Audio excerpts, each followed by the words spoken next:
यहाँ बैठ जाओ, इधर बैठ जाओ। ले चलो, अब शांत हो जाओ, समय हो गया है। कल मैंने आपको बताया था थर्मोडायनेमिक्स, पिछले 3 सालों से तो इस पे सवाल 2 या 3 आ रहे हैं, पर बिफोर कोविड इससे 5 से 6 सवाल आते थे। तो अपन को उतनी ही सीरियसनेस से पढ़ना है। अगर ये अपने पुराने एक्शन में आ गया तो भैया 5 से 6 सवाल आपको सही करवा के जाएगा। बहुत लॉजिकल है और बहुत आसान है। अपन थर्मल से भागते हैं वो अलग बात है, पर अगर आप इन जनरल पूछो तो थर्मल फिजिक्स एक आसान टॉपिक में गिना जाता है। तो अगर आपने तरीके से लेक्चर अटेंड करे, ईएलपी नोट्स अच्छे से पढ़े, अपने सारे क्वेश्चन आराम से बन जाएंगे। तो हीट ट्रांसफर, उसमें पहला मेथड लिखिए कंडक्शन। आराम से पढ़िएगा, आज इंट्रोडक्शन है और आज का लेक्चर ज्यादा इंपॉर्टेंट है, काफी बातें यहीं से सॉल्व हो जाएंगी। चलिए, अब बिल्कुल बातचीत बंद करिए, डांटना नहीं पड़े।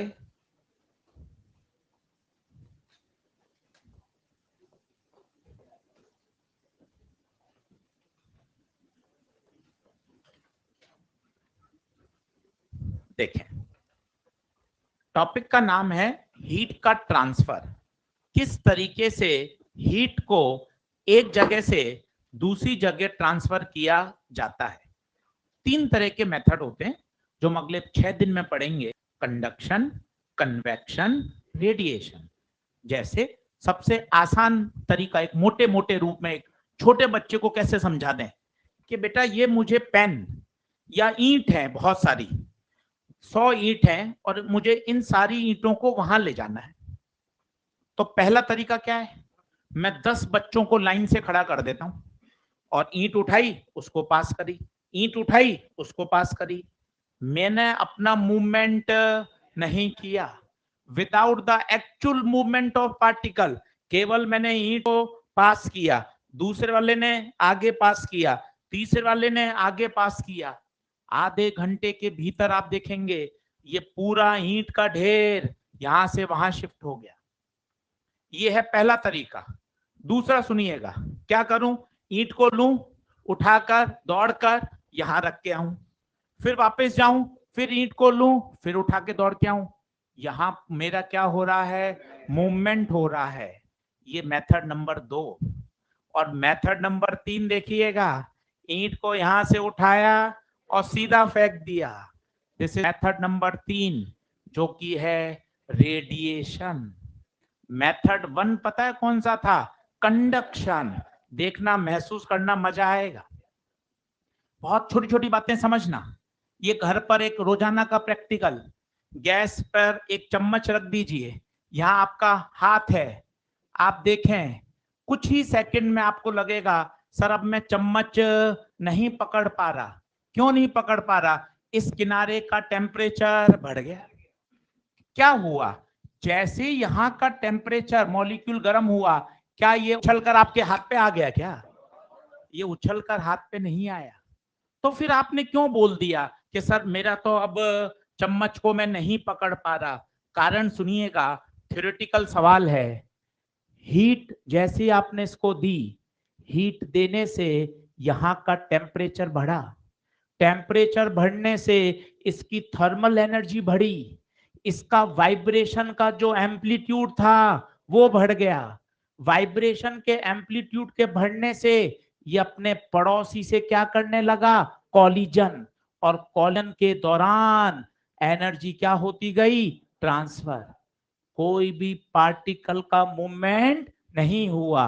तो पहला शानदार शब्द, without actual movement of particle. कोई बताएगा ईंट वाले में ये कौन सा केस था, पहला, दूसरा या तीसरा? पहला। आराम से महसूस करें फिर से, ये ईंट का ढेर, मैं अपनी जगह ही खड़ा हूं, ईंट उठाई पास वाले को ट्रांसफर करी, ईंट उठाई पास वाले को ट्रांसफर करी। सेम, इस मॉलिक्यूल ने एनर्जी को गेन किया, एनर्जी को गेन करके उसका वाइब्रेशन का एम्पलीट्यूड बढ़ा, वाइब्रेशन और कॉलिजन से एनर्जी आगे से आगे क्या हो रही है, ट्रांसफर, और धीरे धीरे इस किनारे का भी टेम्परेचर बढ़ रहा है। This is called conduction. लिखते जाइए। तो कंडक्शन में पहला पॉइंट शानदार, मैटर का मूवमेंट नहीं होता। दूसरा, तो एनर्जी ट्रांसफर क्यों होती है, due to vibration and collision of the medium particle. Energy is transferred. आज का लेक्चर ही है, अगले 2 लेक्चर तो भैया इस पे न्यूमेरिकल चलेंगे, आज ही आ जाएगा सारी बातें। तो ये 2 पॉइंट थ्योरेटिकल। कंडक्शन में एनर्जी का ट्रांसफर होता है, बिल्कुल होता है, टॉपिक का नाम ही है हीट ट्रांसफर, तो ट्रांसफर हो रहा है। पर मजे की बात है, पार्टिकल का मूवमेंट नहीं हो रहा। पार्टिकल तो अपनी जगह ही है, इसने अपनी ऊर्जा को आगे ट्रांसफर किया, इसने आगे किया। इस तरह से ऊर्जा पार्टिकल के कारण आगे से आगे क्या हो रही है, ट्रांसफर हो रही है। इस तरह के प्रोसेस को क्या बोलते हैं, कंडक्शन। क्या आगे बढ़े, क्या मीडियम का होना जरूरी है, छोटे छोटे सवाल खुद बताओ, क्या मीडियम का होना जरूरी है, यस और नो। क्यों यस, अरे सर मीडियम होगा तभी तो पार्टिकल आगे से आगे कॉलिजन करेंगे और एनर्जी को क्या करेंगे, ट्रांसफर। केवल रेडिएशन है जिसमें मीडियम की आवश्यकता नहीं है। कंडक्शन तो मीडियम के बिना कैसे होगा।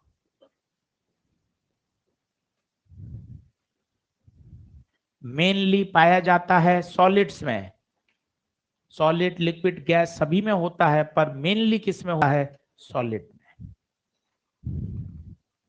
बताओ, इस स्लाइड में कोई डाउट हो तो पूछो।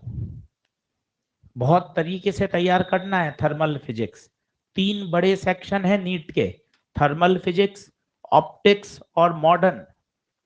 3 अगर टॉपिक अच्छे से कर लेते हो, यहीं से आपको 18 से 20 सवाल मिल जाते हैं। 5 सवाल ऑप्टिक्स के, 5 से 6 सवाल मॉडर्न के, सेमीकंडक्टर के जोड़ दोगे तो 3, 6 और 3 9, 9 और 5 14, हीट थर्मल फिजिक्स के 3 सवाल मानता हूं मैं, 3 से 4, तो अपने 18-19 सवाल केवल 3 टॉपिक से तैयार हो जाते हैं। बोलो आगे बढ़े, चलिए साहब। तो मेरे हिसाब से बेसिक बात क्लियर। चम्मच गैस बर्नर पे रखी, कुछ ही सेकंड में आप बोल देते हो सर चम्मच गर्म हो गई, कुछ मेथड से हो रही है, उत्तर है वाया कंडक्शन। क्या होता है कंडक्शन में, कंडक्शन में हीट देने से टेम्परेचर बढ़ता है, टेम्परेचर देने से उसकी थर्मल एनर्जी बढ़ती है, वाइब्रेशंस बढ़ता है, अपने नेबर पार्टिकल से वो कॉलिजन करता है और कॉलिजन के माध्यम से एनर्जी एक किनारे से दूसरे किनारे पर ट्रांसफर होती है। बोलो हाँ है क्या, बहुत बढ़िया। आगे बढ़ते हैं, लिखिए डायग्राम बनाइए। एक रॉड है जिसका एक किनारा T1 टेम्परेचर पर है, एक किनारा T2 पर है। T1 बड़ा है T2 से, मतलब ये हाई टेम्परेचर पर है, ये लो टेम्परेचर पर है। हम बचपन से पढ़ते आए हैं, हीट कहां से कहां फ्लो करेगी, हाई से लो। माना रॉड की लंबाई L है,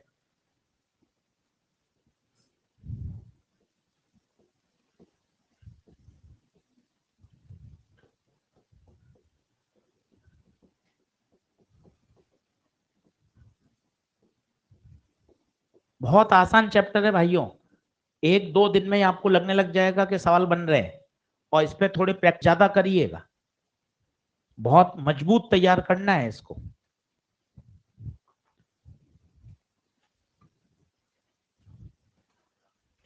तो इसका जो फॉर्मूला होता है, पहली बात तो हम ये सारे फॉर्मूले कौन सी स्टेट के लिए पढ़ रहे हैं? Steady state. प्रश्न पैदा होता है, सर ये स्टडी स्टेट क्या होता है? लॉजिकली बोले तो स्टडी स्टेट में जो रेट ऑफ हीट फ्लो होता है वो कांस्टेंट होता है। अब ये होता क्या है इसको समझते हैं, फिर आएंगे इस पर।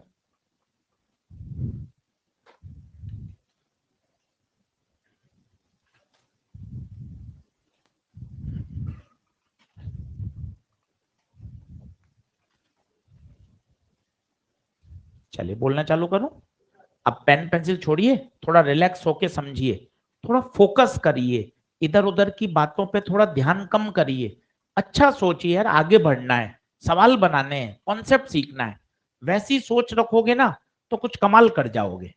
चलो अभी मत लिख, पहले मैं लिख रहा हूं फिर आप समझना। ये मेरे पास एक रॉड है, मैंने इसका एक किनारा 100 डिग्री पे लगा दिया, दूसरा किनारा 0 डिग्री पर। ईमानदारी से बताइए हीट कहां से कहां जाएगी? 100 से 0। बहुत सही। पता है क्या होगा? जब वेरिएबल स्टेट चल रही होगी, जिसे कहते हैं स्टडी स्टेट आने से पहले, इस पर कोई सवाल नहीं है, पर ऐसे ही 5 मिनट सीख रहे हैं कि वास्तव में होता क्या होगा। किसी क्रॉस सेक्शन में बात करते हैं, यहां से हीट एंटर करी Q1। पता है ये क्या करता है? ये Q1 हीट में से कुछ हीट को तो क्या करेगा? एब्जॉर्ब। कुछ हीट को सराउंडिंग में लॉस कर देगा और कुछ हीट को आगे पास कर देगा। कुछ को क्या कर लेगा? एब्जॉर्ब। तो पता है Q1 के कितने टुकड़े होंगे? कुछ लॉस हो गया, कुछ ट्रांसफर हो गया और कुछ पार्ट एब्जॉर्ब हो गया। सोचो ये एब्जॉर्ब पार्ट क्या कर रहा होगा? एब्जॉर्ब पार्ट इसका टेम्परेचर बढ़ा रहा होगा। भाई बचपन से याद है, Q बराबर ms डेल्टा थीटा। किसी बॉडी को हीट देते हैं तो उसका टेम्परेचर, पानी को गर्म करते हो रोज, दूध को गर्म करते हो गैस पे, तो अपन हीट दे रहे हैं तो उसका टेम्परेचर क्या हो रहा है? बढ़ रहा है। तो जो पार्ट एब्जॉर्ब हो रहा है वो उसके सेक्शन को, टेम्परेचर को बढ़ा रहा है। पर ये कुछ समय तक ही चलता है, कुछ समय बाद पता है क्या हो जाता है? एक तो मैंने इसको आजू बाजू से इंसुलेट कर दिया, बताओ इंसुलेट करने से क्या हुआ? सराउंडिंग का लॉस खत्म। इसे कहते हैं एडियाबैटिक दीवारें बना दी ताकि हीट का आदान प्रदान ना हो, ये खत्म। जब स्टडी स्टेट आ जाती है बच्चों, तब देखना मजे आएंगे। स्टडी स्टेट में जितना Q एंटर करता है उतना ही Q बाहर निकल जाता है। इसका मतलब अब टेम्परेचर बढ़ना बंद हो गया। कोई सेक्शन से 100 जूल आया, 100 जूल गया, 100 जूल आया, 100 जूल गया। अब इसने एब्जॉर्ब करना बंद कर दिया। This is called steady state. अगला सेंटेंस देखना, थोड़ा सा अच्छा है। Temperature of different junctions are different and it decreases in the direction of heat flow, but it does not change with respect to time। ये एनसीईआरटी का sentence है, पर इससे बहुत बातें क्लियर होंगी अगर आप इस बात को पकड़ पाओ। पढ़ो इसको 2-3 बार। Temperature of different junction are, कहने का मतलब ये मान लो 100 डिग्री पर है, पता ये कितने पे होगा? 90 पे, ये 80 पर, ये 70 पे, ये 60 पे, ये 50 पे, ये 0 पर। Temperature of different junction are, हर किनारे का टेम्परेचर अलग है। It decreases in the direction of, ये बात भी सही है, हीट यहां से जा रही थी, देखिए टेम्परेचर लगातार कम होता जा रहा है, बिल्कुल सही बात है, क्योंकि हीट हमेशा कहां से कहां फ्लो करती है, हाई टेम्परेचर से। अगला सेंटेंस पढ़िए, but it does not change with respect to. इसका क्या मतलब है भाई, अगर ये 90 है तो अब जीवन भर, क्योंकि कौन सी स्टेट आ चुकी है, स्टडी स्टेट। ये वाक्य दिमाग में बैठाइए, हर किनारे का टेम्परेचर अलग अलग है, but it does not change with respect to time. कारण ये कोई क्रॉस सेक्शन है, जितना हीट एंटर उतना हीट लीव। 100 जूल आया 100 जूल गया, तो जब 100 जूल आया 100 जूल चला गया, तो अब मेरा टेम्परेचर तो राइज ही नहीं करेगा। क्या ये बात क्लियर हो रही है, लिखते जाइए। ये डायग्राम मत बनाइए, इसका कोई यूज नहीं है, केवल समझने के लिए। हमारे सारे क्वेश्चन किसके हैं, स्टडी स्टेट के। ये वाला सेंटेंस लिख लीजिए, मैं सारी बातों को अभी रिकॉल करूंगा। तो सर वापस बता दो, एक किनारा हाई पर है, एक किनारा लो पर है, बिल्कुल ठीक है। और बताओ सर, हीट कहां से कहां, हाई टेम्परेचर से लो टेम्परेचर, ये बात भी ठीक है। सर ये स्टडी स्टेट क्या है, स्टडी स्टेट का क्या मतलब है, स्टडी स्टेट का मतलब है अब कोई भी जंक्शन हीट को एब्जॉर्ब नहीं कर रहा, सबका पेट भर चुका। अब जो हीट एंटर हो रही है वही हीट क्या कर रही है, लीव। आप चाहें तो ये भी लिख सकते हैं, for any cross section, for any cross section जितना हीट फ्लो पर सेकंड इन है उतना ही आउट है। आराम से तसल्ली से देख लीजिए, फिर मैं आगे बढ़ता हूं।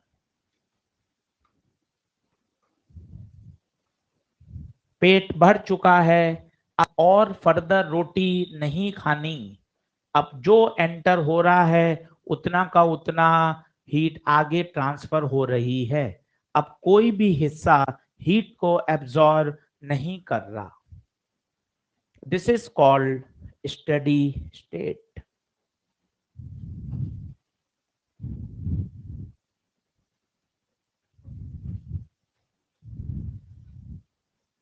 वो सेंटेंस मेरे कहने पर 2-3 बार और पढ़िए, मन में उसको रिपीट करिए।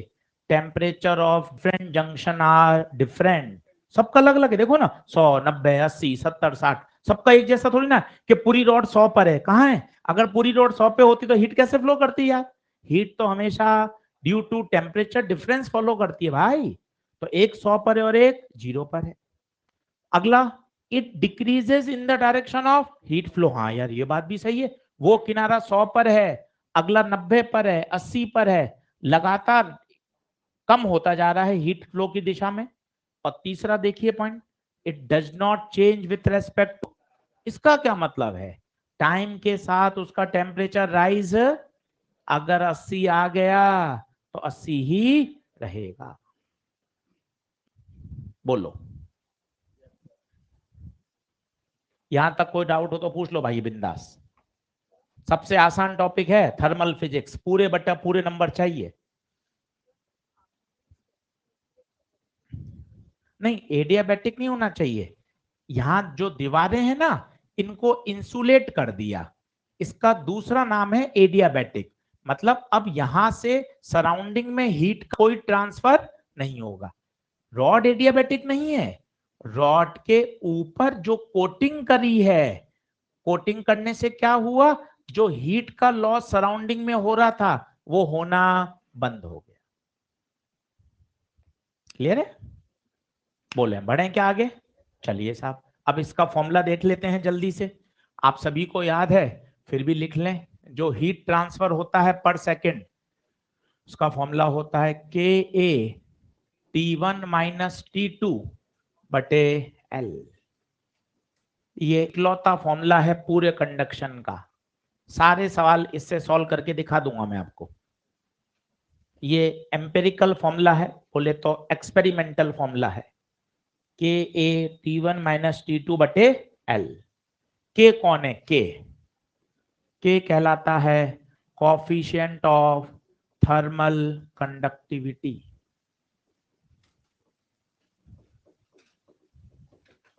अगर किसी मैटर का के हाई है, इसका क्या मतलब है?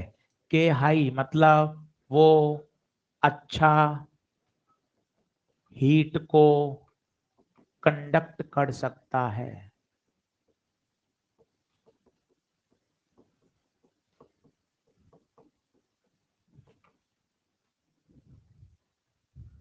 ए बताई दिया था क्रॉस सेक्शनल एरिया, एल लंबाई, D Q by D T इसको बोलते हैं अंग्रेजी में रेट ऑफ हीट फ्लो। जल्दी से मुझे के की यूनिट बताइए, 2 बार पूछी गई है नीट में। के की unit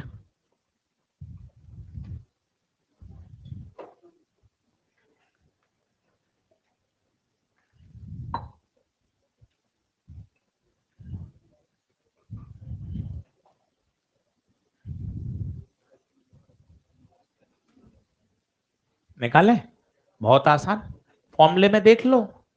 D Q by D T equal to K A T one minus T two बटे L. D Q joule, time की सेकेंड, एरिया की मीटर स्क्वायर, टेम्परेचर की केल्विन, लंबाई की मीटर, जूल पर सेकेंड वॉट, मीटर से metre cut गया, K metre kelvin. मुझे के की पूछी है तो के की हो जाएगी वॉट